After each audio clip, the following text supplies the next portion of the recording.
the Mausoleum at Halicarnassus. That was from the 4th century before Christ until the 14th century at Halicarnassus in Asia Minor, today Bodrum in Turkey.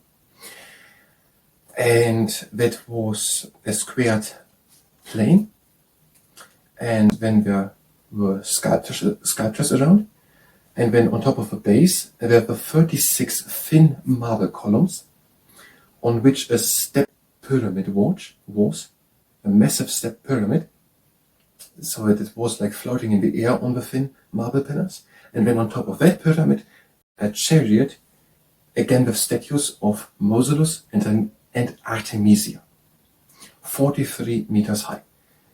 The story behind it: there was Mausolus, the Satrap, so the ruler of Caria, which is a province of the Persian Empire.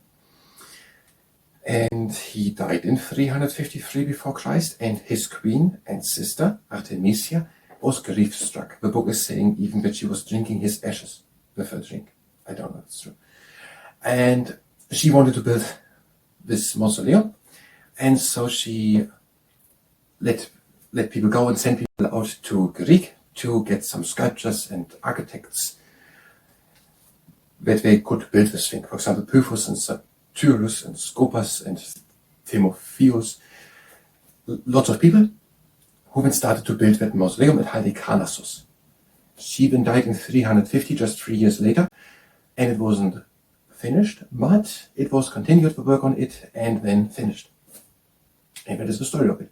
The mausoleum, on top in the chariot, Mausolus and Artemisia in the chariot.